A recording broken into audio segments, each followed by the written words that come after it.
रोज एक नई कहानी देखने के लिए चैनल को सब्सक्राइब करें और बेल आइकन दबाना ना भूलें। मिष्टी का शुरू से ही एक ही सपना था कि उसके पास दुनिया की सारी खुशियाँ, ऐशो आराम और बहुत सारी धन दौलत हो।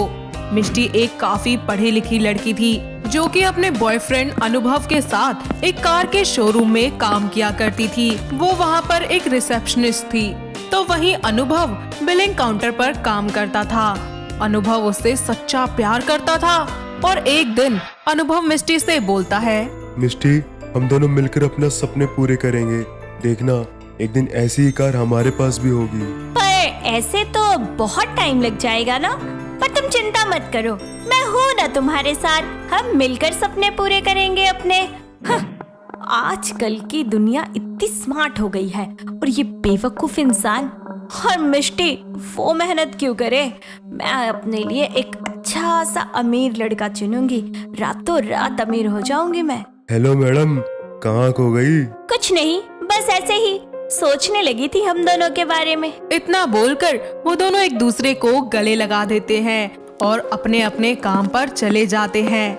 तभी एक सफेद गाड़ी से हितेश नाम का एक लड़का वहाँ आता है। मिष्टी हितेश को देखकर उसके बारे में जानकर उसकी दीवानी हो जाती है और उसे मीटिंग रूम तक छोड़कर वापस अपने रिसेप्शन डेस्क पर आती है, जहाँ उसके बारे में सोचने लगती है। लड़का हैंडसम भी है, काफी अमीर भी है।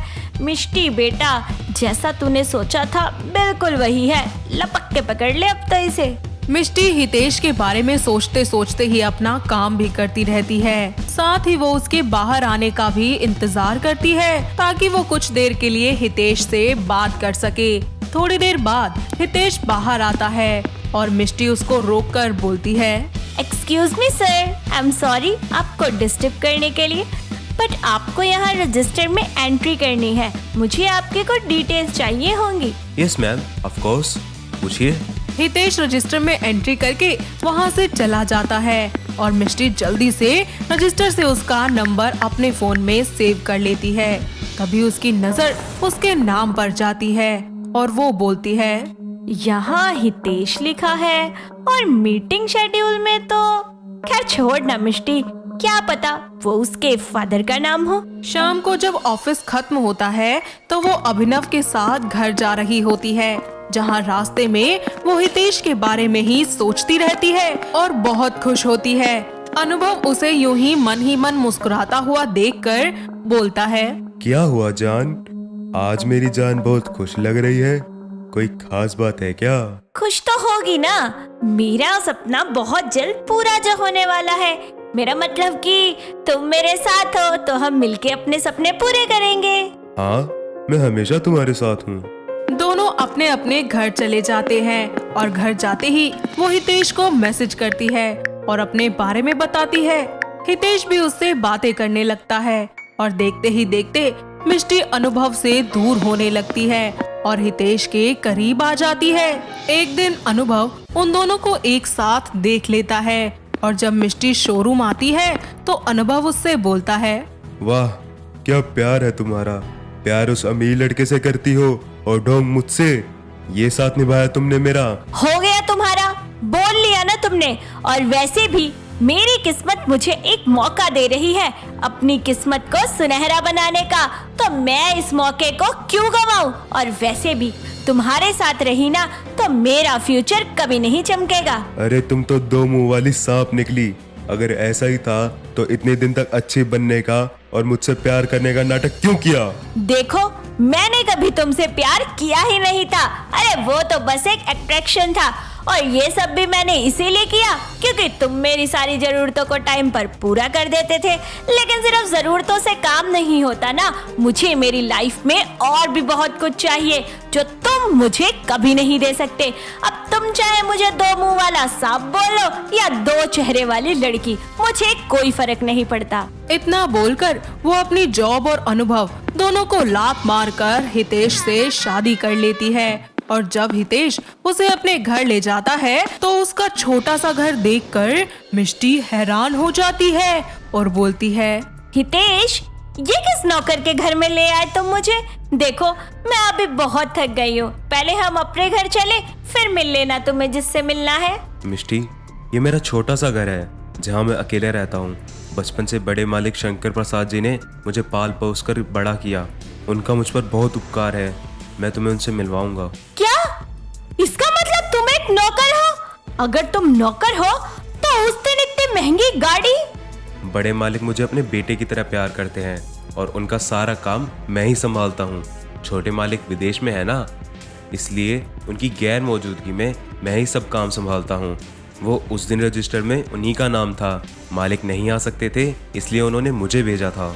हितेश की सच्चाई जानकर मिष्टी के पैरों तले जमीन खिसक जाती है और उसे अपनी गलती का एहसास होता है, साथ ही अनुभव के सच्चे प्यार का भी।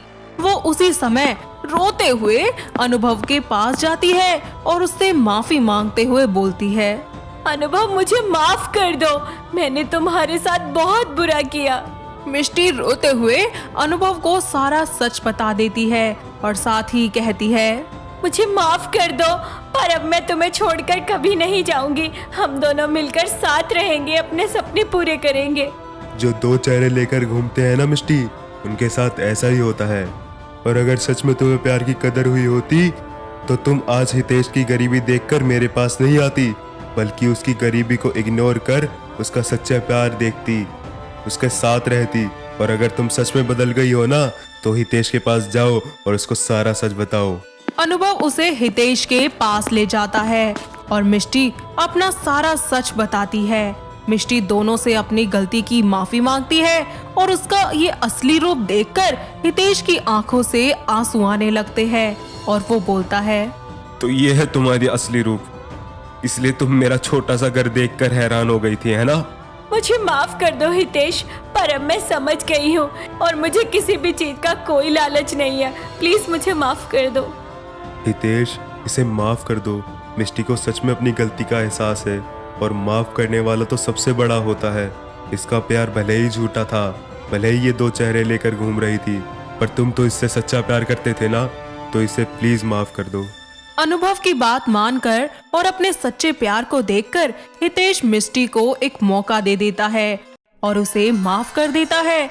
मिष्टी और हितेश अपनी जिंदगी की दोबारा शुरुआत करते हैं और दिन रात एक करके कड़ी मेहनत करते हैं और देखते ही देखते दोनों मिलकर अपने सपनों का महल खड़ा करते हैं और धीरे धीरे मेहनत करके ऊंचाइयों पर पहुंच जाते हैं, जिसके बाद दोनों मिलकर अपने सपनों को पूरा करते हैं और एक साथ खुशी खुशी रहने लगते हैं। तो दोस्तों, कैसी लगी आपको हमारी ये दो चेहरे वाली बहू की कहानी? क्या आपके घर के आसपास भी है कोई ऐसी बहू जिसके दो दो चेहरे हो? अगर हाँ, तो उन्हें ये वीडियो दिखाइए और हमें कमेंट करके बताइए।